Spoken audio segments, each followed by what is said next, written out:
न तेरा है न मेरा है, ये हिंदुस्तान सबका है। नहीं समझी गई ये बात तो नुकसान सबका है।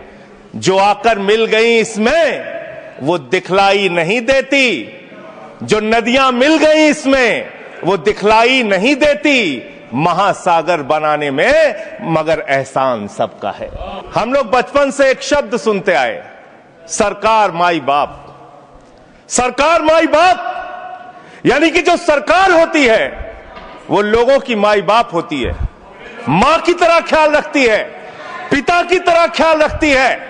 लेकिन अगर कोई सरकार अपने बच्चों को उसका गला घोटने पे उतारू हो जाए तो वो फिर सरकार निष्पक्ष सरकार नहीं है। बाबा साहब डॉक्टर भीमराव अंबेडकर जी ने संविधान की धारा 26 में लिखा, धार्मिक मामलों के प्रबंधन की स्वतंत्रता, धार्मिक एवं धर्मार्थ उद्देश्यों के लिए संस्थाओं की स्थापना एवं रखरखाव करना, धर्म के मामलों में अपने स्वयं के मामलों का प्रबंधन करना, चल एवं अचल संपत्ति का स्वामित्व एवं अधिग्रहण करना तथा ऐसी संपत्ति का कानून के अनुसार प्रशासन करना। यह अधिकार आपने नहीं दिया, यह अधिकार किसी भारतीय जनता पार्टी के लोगों ने नहीं दिया। यह अधिकार बाबा साहब डॉक्टर भीमराव अंबेडकर जी के द्वारा लिखे गए भारत के संविधान ने दिया। मानकर यह सरकार कह रही है कि ये कानून हम मुसलमानों के भले के लिए आ रहे हैं। जब मैं आपसे सुनता हूं तो मुझे लगता है कपिल शर्मा कॉमेडी सर्कस में बोल रहा है। दोनों सदन में एक भी सदस्य, दोनों सदन में सिर्फ एक सदस्य गुलाम अली को छोड़ के एक भी सदस्य आपका मुसलमान नहीं है। आप मुसलमानों का भला कर रहे हैं। धार्मिक संपत्तियों को कब्जा करने की एक कोशिश है। इसलिए इस बिल पर न हिंदू को खुश होना चाहिए, न सिख को खुश होना चाहिए, न ईसाई को खुश होना चाहिए, न जैन को खुश होना चाहिए, न बौद्ध को खुश होना चाहिए, क्योंकि नंबर सबका आएगा। और आज वक्फ की संपत्तियां कब्जा करके आप अपने दोस्तों को देंगे, कल गुरुद्वारे की संपत्तियां कब्जा करके आप अपने दोस्तों को देंगे, फिर चर्चों की संपत्तियां कब्जा करके आप अपने दोस्तों को देंगे, फिर बौद्धों की संपत्तियां कब्जा करके आप अपने दोस्तों को देंगे, फिर जैनों की संपत्तियां कब्जा करके आप अपने दोस्तों को देंगे, फिर मंदिरों की जमीनें कब्जा करके आप अपने दोस्तों को देंगे।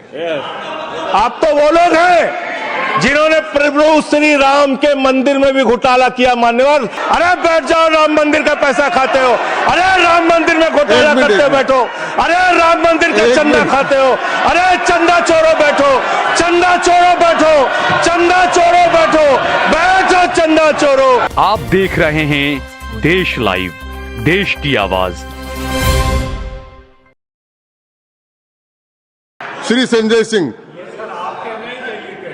दोनों ही कह रहे एक दूसरे को। धन्यवाद मान्यवर, आपने एक अत्यंत महत्वपूर्ण बिल पे मुझे अपनी बात कहने का मौका दिया। मैं जैसे उदय प्रताप जी की चंद पंक्तियों से अपनी बात शुरू करूंगा। न मेरा है न तेरा है, ये हिंदुस्तान सबका है। नहीं समझी गई ये बात तो नुकसान सबका है। न तेरा है न मेरा है, ये हिंदुस्तान सबका है। नहीं समझी गई ये बात तो नुकसान सबका है। जो आकर मिल गई इसमें वो दिखलाई नहीं देती, जो नदियां मिल गई इसमें वो दिखलाई नहीं देती। महासागर बनाने में मगर एहसान सबका है। महासागर बनाने में मगर एहसान सबका है।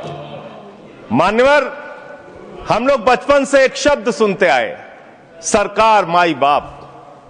सरकार माई बाप यानी कि जो सरकार होती है वो लोगों की माई बाप होती है, मां की तरह ख्याल रखती है, पिता की तरह ख्याल रखती है। लेकिन अगर कोई सरकार अपने बच्चों को उसका गला घोटने पे उतारू हो जाए तो वो फिर सरकार निष्पक्ष सरकार नहीं है। नहीं है मान्यवर, वो सौतेली मां है, वो सौतेली मां है, उसका व्यवहार सौतेला है।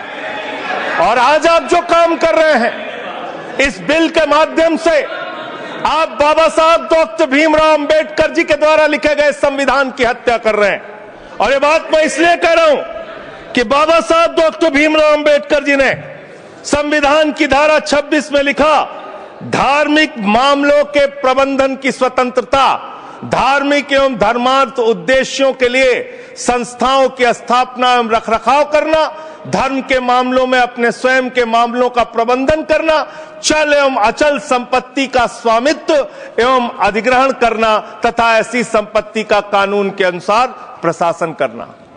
यह अधिकार आपने नहीं दिया, यह अधिकार किसी भारतीय जनता पार्टी के लोगों ने नहीं दिया। यह अधिकार बाबा साहब डॉक्टर भीमराव अंबेडकर जी के द्वारा लिखे गए भारत के संविधान ने दिया मानकर, और आप उस संवैधानिक अधिकार को छीन रहे हैं एक गैर संवैधानिक बिल लाके। क्या क्या लिखा इस कानून के अंदर आपने, किस तरीके से आपने इस संविधान की हत्या करने का काम किया। आप बड़ी बड़ी बातें कर रहे हैं। यह सरकार कह रही है कि ये कानून हम मुसलमानों के भले के लिए आ रहे हैं। जब मैं आपसे सुनता हूं तो मुझे लगता है कपिल शर्मा कॉमेडी सर्कस में बोल रहा है। आप मुसलमानों का भला कर रहे हैं, आप मुसलमानों का भला कर रहे हैं। दोनों सदन में एक भी सदस्य, दोनों सदन में सिर्फ एक सदस्य गुलाम अली को छोड़ के एक भी सदस्य आपका मुसलमान नहीं है। आप मुसलमानों का भला कर रहे हैं, आप मुसलमानों का भला कर रहे हैं। पूरी सरकार में एक मंत्री आपका मुसलमान नहीं है, आप मुसलमानों का भला कर रहे हैं। दो नेता अपने घरों में आपने बैठा दिया, मुख्तार अब्बास नकवी, शाहनवाज हुसैन, दोनों की राजनीति आपने खत्म कर दी। आप मुसलमानों का भला कर रहे हैं, आप मुसलमानों का भला कर रहे हैं, आप मुसलमानों का भला कर रहे हैं। अरे सुनना सीखो पहले। मान्यवर, मैं इनके इस कानून में क्या क्या लिखा हुआ है, क्या क्या कहा है इन्होंने। बैठ जाए कृपया, गुलाम अली जी बैठ जाए। धार्मिक संपत्तियों को यह बिल कब्जा करने की नापाक कोशिश है। इतनी और धार्मिक संपत्तियों को सदन में इतनी कब्जा करने के लिए सदन में इतनी शांति है कि आराम से आप बोलोगे तो आराम से बोल रहा हूं सर। हाँ। आप बैठे हैं तो आपको देख के वैसे ही आराम आ जाता है। आपको देख के मैं वैसे ही आराम में रहता हूं सर। आप जब है आपका संरक्षण है तो आराम से ही बोल रहा हूं। बोलिए। मान्यवर, धार्मिक संपत्तियों को कब्जा करने की एक कोशिश है। इसलिए इस बिल पर न हिंदू को खुश होना चाहिए, न सिख को खुश होना चाहिए, न ईसाई को खुश होना चाहिए, न जैन को खुश होना चाहिए, न बौद्ध को खुश होना चाहिए, क्योंकि नंबर सबका आएगा। और आज वक्फ की संपत्तियां कब्जा करके आप अपने दोस्तों को देंगे, कल गुरुद्वारे की संपत्तियां कब्जा करके आप अपने दोस्तों को देंगे, फिर चर्चों की संपत्तियां कब्जा करके आप अपने दोस्तों को देंगे, फिर बौद्धों की संपत्तियां कब्जा करके आप अपने दोस्तों को देंगे, फिर जैनों की संपत्तियां कब्जा करके आप अपने दोस्तों को देंगे, फिर मंदिरों की जमीनें कब्जा करके आप अपने दोस्तों को देंगे। आप तो वो लोग हैं जिन्होंने प्रभु श्री राम के मंदिर में भी घोटाला किया। मान्यवर, प्रभु श्री राम के मंदिर के जमीन में घोटाला किया। मैं कागज दूंगा सर, मैं कागज दूंगा। कर दिया मैंने। ये लोग राम मंदिर में घोटाला करने वाले लोग हैं, राम मंदिर की जमीन का चंदा खाने वाले लोग हैं सर। ये लोग 2 करोड़ की जमीन 5 मिनट में 18 करोड़ में बेची सर इन लोगों ने। 16.5 करोड़ का घोटाला किया, 18.5 करोड़ में जमीन बेची। ये राम मंदिर में घोटाला करने वाले लोग हैं सर। मान्यवर, अरे प्रभु श्री राम के नाम का पैसा खाते हो तुम लोग। अरे बैठ जाओ, राम मंदिर का पैसा खाते हो। अरे राम मंदिर में घोटाला करते बैठो। अरे राम मंदिर का चंदा खाते हो। अरे चंदा चोरो बैठो, चंदा चोरो बैठो, चंदा चोरो बैठो, बैठो चंदा चोरो, चंदा चोरो बैठ जाओ। चंदा चोरो तुम लोग चंदा चोरो, चंदा चोरो तुम लोग, चंदा चोरो, चंदा चोरो, चंदा चोरो बैठो। 1 मिनट को प्लीज। चंदा चोरो बैठो। सभापति महोदय, Shri Gajendra Singh ji. Sir I am not dealing sir, I am not dealing. सदस्य ने चंदा चोरी किया इन्होंने, राम का पैसा खाया, करने वाले प्रभु श्री राम का पैसा खाया सर इन्होंने। राम मंदिर का विषय, राम मंदिर में चंदा चोरी किया इन्होंने। चंदा चोर है सर ये लोग। इन्होंने प्रभु श्री राम का चंदा खाया, कृपया बैठ जाए। चंदा चोरी किया सर। कृपया बैठ जाए। राम मंदिर के संबंध में सर राम मंदिर के संबंध में कहे गए सभी राम शब्दों मंदिर के को मैं संबंध में कहे गए कार्रवाई बातों से को निकाल रहा हूँ, रखूंगा। कार्रवाई से निकाल दिए। 2 करोड़ की जमीन 18.5 करोड़ में खरीदी इन लोगों ने। 2 करोड़ की जमीन अयोध्या में 18.5 करोड़ में खरीदी। मान्यवर कृपया मेरा टाइम बैठ बचाया जाइए। जा सर। मान्यवर टाइम पॉज कीजिए सर, टाइम पॉज कीजिए, बैठाइए इनको। Point of order yes allow sir I am not building sir. Point of order Bhupendra Yadav please sit down.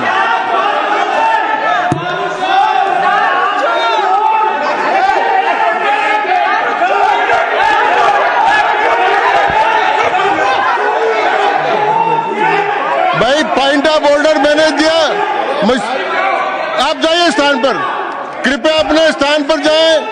मैंने व्यवस्था का प्रश्न उठाने का मौका दिया भूपेंद्र जी यादव को। आप सब लोग अपने स्थान पर जाएं, कृपया अपने स्थान पर चले जाएं, कृपया अपने स्थान पर जाएं, सबको चोर बना कृपया बैठे। चोरी में जेल में रहे। मैंने भूपेंद्र जी कृपया बैठ जाए, कृपया। श्री भूपेंद्र यादव सर मैं सर, पहले Bhupendra ji yes sir. Bhupendra Yadav sir Madan ji Rathore कृपया बैठ जाएं।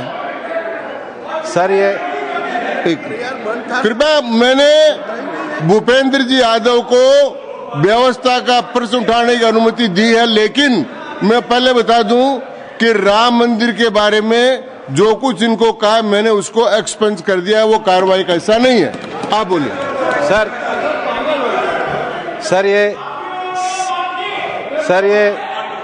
सर ये सदन का उच्च सदन है। रूल में बता देता हूं, रूल 238 और 240। आप 238 और 240, 238 and 240 you read it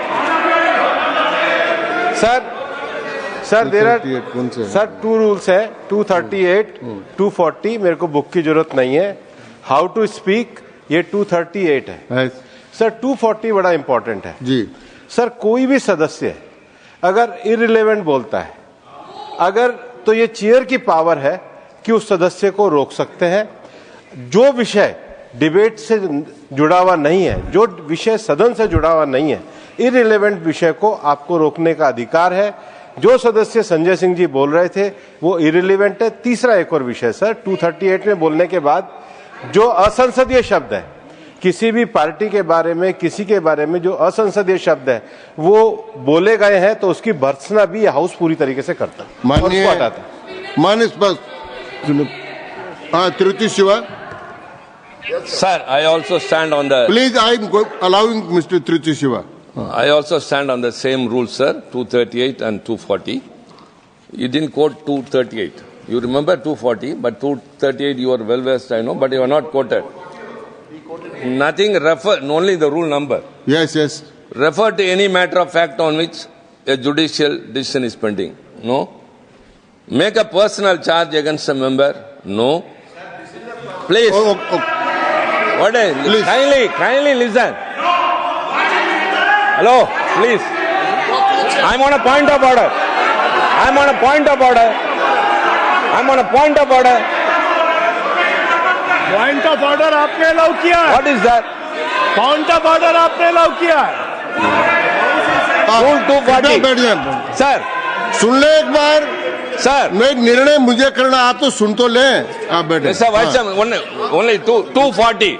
240 which is मैंने quoted, दोनों sir. 238 Sir, sir. 240 दोनों देख लिए। Please, sir. हाँ। Rule 240 says, the chairman, after having called the attention of the council to the conduct of a member who persists in irrelevance or in tedious repetition, you didn't call, sir. Whether it is irrelevance or repetition has to be decided by the chair. So, the chairman. आप सुनो ना भाई, please. Hello, please. I am speaking to the chair. Please तो I am speaking to the chair. इधर देखिए ना। Sir, it is we leave it to your discretion and Yes. decision, sir. Yes.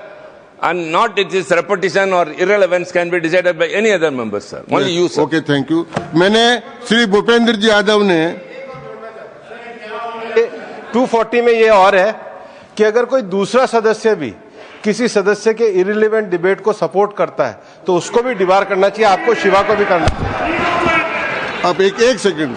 मैंने मेरी व्यवस्था यह है कि 238 240 के अंतर्गत मैंने ऑलरेडी जो असंसदीय शब्द थे वो और राम मंदिर के बारे में, क्योंकि ये विधेयक की परव्यू में नहीं आता है, इसलिए मैंने राम मंदिर के बारे में इनके लगाए गए इलेक्शन और असंसदीय शब्दों को कार्रवाई से निकाल दिया।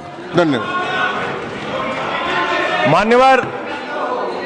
मान्यवर, आपने कहा कि इससे आप पिछड़े मुसलमानों का भला करने जा रहे हैं। सुनने में बहुत अच्छा लगता है कि आप पिछड़े मुसलमानों का भला करने जा रहे हैं। आपने इसमें कहा कि आप महिलाओं का भला करने जा रहे हैं। सुनने में बहुत अच्छा लगता है कि आप महिलाओं का भला करने जा रहे हैं, लेकिन ये सरकार, और यहां पे इस समय मंत्री जी नहीं है, मैं उनसे पूछना चाहता हूं, आप देश को और सदन को गलत जानकारी क्यों दे रहे हैं? मानवर, 2013 के वक्फ बिल में जो भारतीय जनता पार्टी की सहमति और सहयोग से पास हुआ, उसमें भी महिलाओं के लिए आरक्षण था। मना कर दीजिए कि नहीं था, मना करिए कि हम गलत बोल रहे हैं। मान्यवर, मंत्री जी ने कहा 1 करोड़ सुझाव आया। मैं आपसे पूछना चाहता हूं, कितने करोड़ ईमेल आए, कितने करोड़ पत्र आए, कितने करोड़ सुझाव आए? पूरे देश को जानकारी दीजिए, और मैं आपको दावे के साथ कह सकता हूं, जब पूरा सच सामने आएगा तो देश को पता चलेगा कितने लोग इस बिल के विरोध में थे, कितने लोग इस बिल के समर्थन में थे।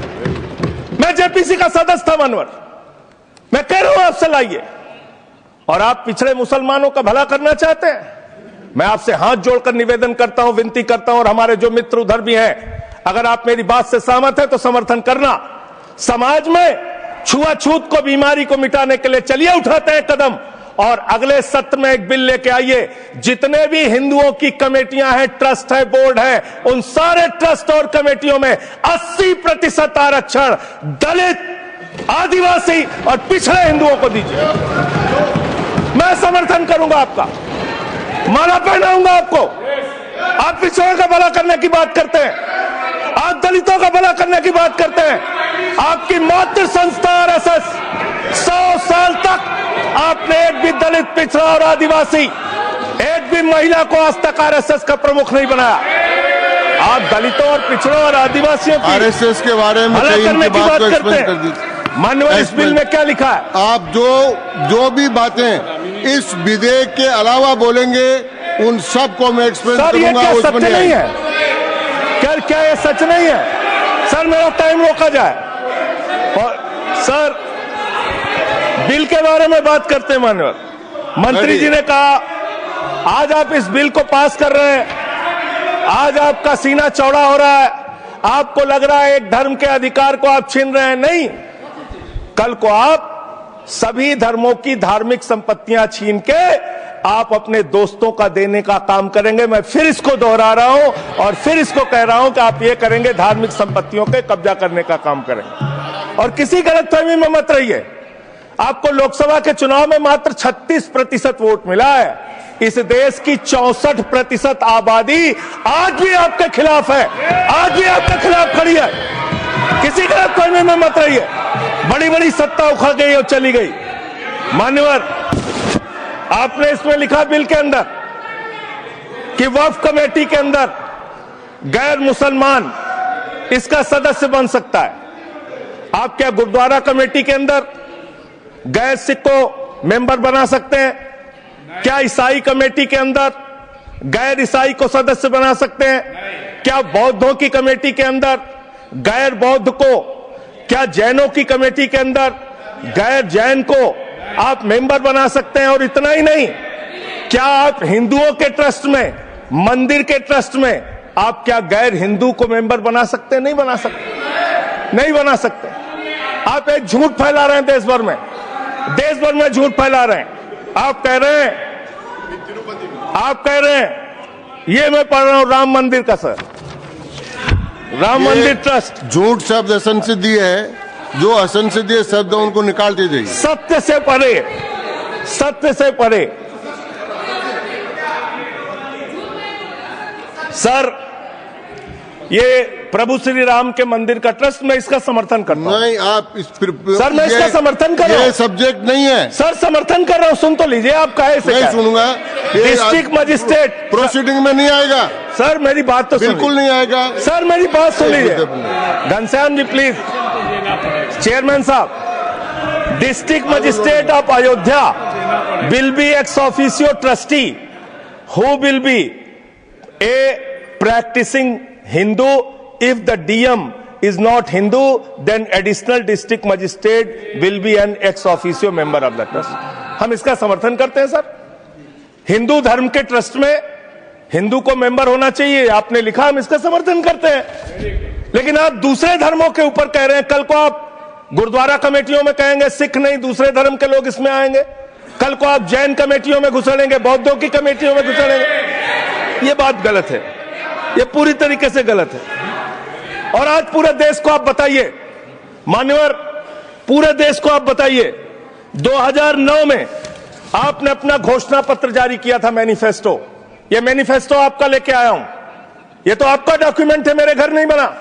इस मैनिफेस्टो में लिखा है इन्होंने कि 2009 के मैनिफेस्टो में लिखा है कि वक्फ की जमीनों पर जो अवैध कब्जे हुए हैं, KR रहमान की कमेटी की रिपोर्ट के हिसाब से हम मुस्लिम धर्म गुरुओं के साथ बातचीत करके उसको खाली कराने का काम करेंगे। कितना दोहरा चरित्र है आपका। आपने कहा वक्फ की जमीनों को खाली कराने का काम करेंगे जिसपे कोई और कब्जा कर रखा है। मान्यवर, एक और बात, सुप्रीम कोर्ट के अंदर आप कह रहे हो कागज चाहिए, कागज चाहिए। मंत्री जी ने कहा कागज चाहिए। मंत्री जी, आपको कागज की बहुत जरूरत होती है, कागज आपको चाहिए। आपकी सरकार ने 2020 में, ये पूरे देश को देखना चाहिए, पूरे देश को सर, 2020 में मैं जेपीसी का मेंबर था, एक कागज वहां मिला में 2020 में सुप्रीम कोर्ट में। सर आप, मेरी बात नहीं आ रही सर, मेरी बात नहीं आ रही। 2020 में मान्यवर, इस भारत की सरकार ने, मोदी जी की सरकार ने शपथ पत्र दिया सुप्रीम कोर्ट में। से क्या लिखा हुआ है? 99% वक्फ की संपत्तियां डिजिटाइज हो चुकी हैं। मुख्तार अब्बास नकवी साहब आपके मंत्री थे, उनका बयान है 100% वक्फ की संपत्तियां डिजिटाइज हो चुकी हैं। तो जब आप सारी संपत्तियां डिजिटाइज कर चुके हैं, सब कुछ ऑनलाइन कर चुके हैं वामसी पोर्टल में, सारे कागजात जांच चुके हैं, तो क्या आप फसाद कराने के लिए फिर से कागज मांग रहे हैं? फसाद कराने के लिए आप फसाद कराने के लिए कागज मांग रहे हैं। आप फसाद कराने वाले हिंदू हैं, हम सौहार्द फैलाने वाले हिंदू हैं। यह बुनियादी फर्क है, यह बुनियादी फर्क है आप में। आप देश भर में फसाद, नफरत, लड़ाई, झगड़ा कराने का काम करते हैं। मान्यवर, मैं अंत में आप लोगों से सिर्फ एक ही बात कहना चाहता हूं कि आज सच्चर कमेटी की रिपोर्ट की बात कही गई और कहा गया 12,000 करोड़ की आमदनी हो सकती थी। एक सुझाव मैं पूरे सदन की तरफ से इस सरकार को देना चाहता हूं। 12,000 करोड़ की आमदनी की चिंता है वक्फ की, करोड़ों मुसलमानों की चिंता है आपको। एक अपने दोस्त को पकड़ के लाइए, नीरव मोदी को 20,000 करोड़ वसूलिए, 12,000 करोड़ वक्फ को दीजिए, 8,000 करोड़ अपने पास रखिए। 8,000 करोड़ का आपको मुनाफा होगा, 12,000 करोड़ वक्फ को दे दीजिए, करोड़ों मुसलमानों का भला हो जाएगा। मान्यवर, अंतिम बात कह के आपने कहा सच्चर कमेटी की रिपोर्ट से 12,000 करोड़ की आमदनी की बात कही गई है। अर्ध सत्य मत बोलिए, पूरा सत्य बोला कीजिए। सुविधाजनक सत्य मत बोलिए, पूरा सच बोला कीजिए। मंत्री जी, इसमें लिखा हुआ है सच्चर कमेटी की रिपोर्ट में कि भारत की सरकार ने, राज्यों की सरकार ने अलग अलग राज्यों में, अलग अलग जगहों पे 365 वक्फ की संपत्तियां कब्जा कर रखी हैं। आप उसके बारे में नहीं बताते, आप अर्ध सत्य बोलते हैं। मैं तो जेपीसी का मेंबर रहा हूं, मुझे सब पता है। तो इसलिए मान्यवर, आप फैला रहे हैं झूठ। ट्रिब्यूनल के फैसले, बस खत्म सर, खत्म। असत्य, सत्य से परे मान्यवर, सत्य से परे। मान्यवर, ट्रिब्यूनल के लिए ट्रिब्यूनल के लिए आप कह रहे हैं उसको अपील नहीं की जा सकती। हाई कोर्ट का फैसला ट्रिब्यूनल के फैसले के खिलाफ आया है, सुप्रीम कोर्ट का फैसला ट्रिब्यूनल के फैसले के खिलाफ आया है। आपने कहा 5 साल का प्रैक्टिसिंग मुस्लिम होना चाहिए। कैसे प्रैक्टिसिंग मुस्लिम तय करेंगे सर? आप क्या मुसलमानों के घर में सीसीटीवी का कैमरा लगाएंगे? कौन नमाज पढ़ रहा है, कौन नमाज नहीं पढ़ रहा है, कौन मुसलमान है, कौन मुसलमान नहीं है? आपने मान्यवर ऐसे ऐसे प्रावधान इसमें रखे हैं जो बड़े अजीब हैं, जो अपने आप में ये बताते हैं कि आपकी मंशा सिर्फ देश में झगड़ा कराने की है, नफरत फैलाने की है, फसाद कराने की है। आपकी मंशा कहीं भी मुसलमानों का या किसी वर्ग का भला करने की नहीं है, नहीं है और नहीं है। बस एक अंतिम बात कह के अपनी बात समाप्त करूंगा। ये काम आपने देश के अंदर बहुत अच्छा शुरू कर दिया। आप एक काम करते हैं, देखो मुसलमानों को ठीक कर रहा हूं, दूसरी तरफ महंगाई बढ़ रही है, नुकसान हिंदुओं का। 94 लाख करोड़ रुपए शेयर बाजार में डूब रहा है, नुकसान हिंदुओं का। 11 लाख बच्चे स्कूलों से बाहर निकल गए, नुकसान हिंदुओं का। तो मुसलमानों को ठीक करने के नाम पर आप नुकसान देश के करोड़ों हिंदुओं का भी कर रहे हैं। इसलिए ये सब बातें करके देश में आप नफरत फैला के ये सब झगड़े फसाद के काम मत कीजिए।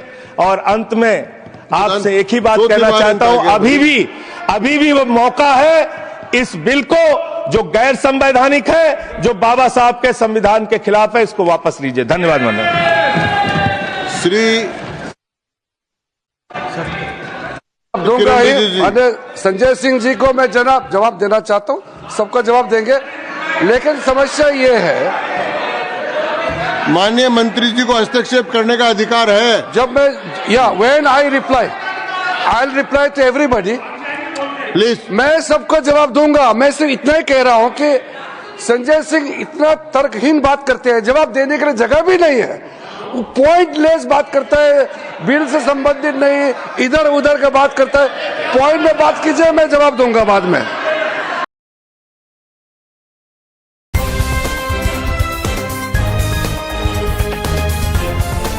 देश और दुनिया की तमाम छोटी और बड़ी खबरों के लिए हमारे चैनल को सब्सक्राइब करना न भूलें और बेल का बटन जरूर दबाएं।